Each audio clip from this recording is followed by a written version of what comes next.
Alright, so for this part, I've just made a simple cardboard mold around it, a couple inches high, and that's just to hold in the ice. And that's why these are here too, just to hold the cardboard mold together so that the ice doesn't slip out the cracks. Ice, generally you want thinner pieces. These are quite thick, as you can see. So what I might do is, after putting the dye on, is just watching it as it melts, and if it gets to the point where the dye on top is saturated halfway through or more, then I'll take the remaining ice off, flip it over, and we'll do the other side. So this one's going to be a little different colors. I'll tell you about them now because we're going to have to put on masks for this, and I won't be able to talk after this point. So you can still kind of see the yellow elastics going down the center. I'm going to make it a green S going through purple on the outside. So I mean, this middle part will be green, and then the rest will be like purple, dark blue, that sort of thing. So I'll put lots of green colors in the middle, 2 black lines of powder going along the yellow elastics on the outside, and then the rest will just be a collage of purples and blues.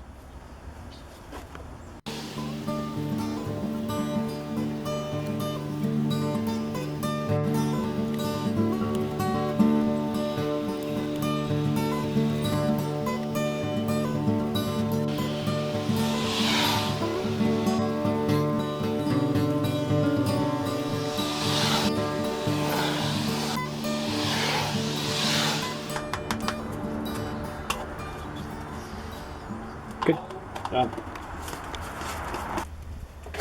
Alright, you can see on the top here that the ice isn't completely melted yet, but you can see how the colors are starting to take to the shirt.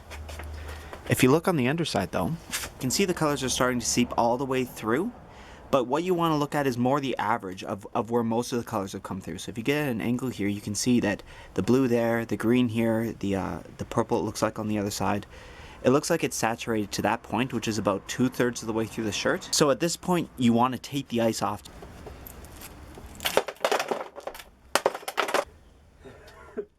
Alright, so we're going to do the exact same thing on this side. We have the green in the middle. The green on the other side turned out a little bit dark, so I'm going to go full bright green on this one. To get that with ice, it means going over the whole thing with just a light tapping of bright green powder, and then putting about twice as much yellow, maybe 3 times as much bright yellow on top of that, so that they blend together and really make a neon green. On these sides, it's mostly purple on the other side. So I'm going to stick to the purple theme, but use a lot more blue now. So then when the folds that go up and down unfold, you're going to have like purple veins going through a blue background.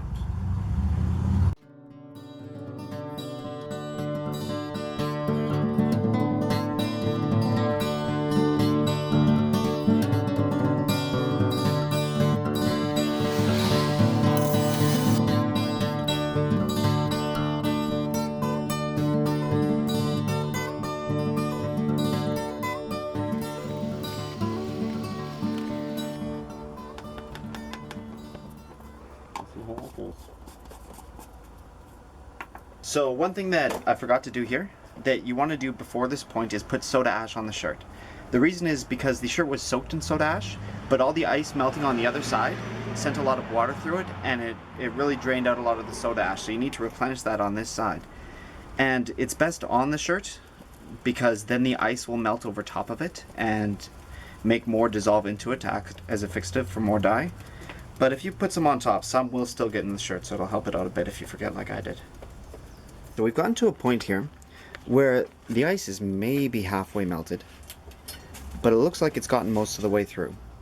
First of all, if you check the underside, I mean, it's already dark as anything just from the other ones, but you can kind of see at the sides here, and often between a lot of the rivets, if there's any white, or you can grab a trusty poker stick, go somewhere dark like this that moved the ice away, and just kind of go between the rivets. And if you're not seeing any white parts between the rivets at the dark areas, chances are you could. You can use a different side of the poker stick to go to like some of the brighter ones here, and look in there as well. But it's looking like it's saturated all the way through. So what we want to do is take off the ice at this point. Reason being, if it stays on, all it's going to do is water down the colors that are there and make it so everything is a whole lot less vibrant in the end. I'll grab it by a dark part. Yeah, it looks like it's mostly saturated in there. There's a couple white spots at top. So what you can do is you can actually fill those in with traditional tie-dye at this point. For instance, I can take some turquoise here, and if there's any spots that seem a little bit too white, you know, like say right here, you can just put a little on top to really blend it in. And usually you won't notice that in the end product that you did that in certain areas. So now that the ice is off it, you still have to let it cure for 24 hours or so. Sometimes you can, wait 16 and get away with it, but generally you want to wait the whole 24, and you also never want to go over that. If you were to wait to like even the 30-hour mark, I find sometimes, the dye that's in there on both sides will bleed enough together that they'll actually start to muddy each other, and you'll end up with a lot darker colors than you intended, and often a lot of maroons and browns and everything, which can work sometimes, but usually you want to try and create what it is you're shooting for. 24 hours later, that's what it looks like. Always start with cold and then progressively get hotter.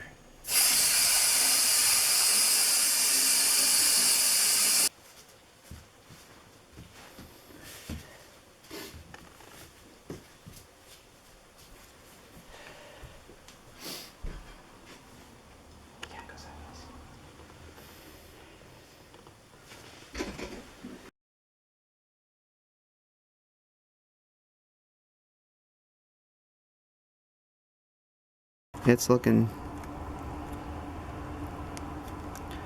mostly saturated. Sometimes the white spots look coolest. You gotta keep it saturated. Keep it saturated. Whoa, whoa. Pick it up and go.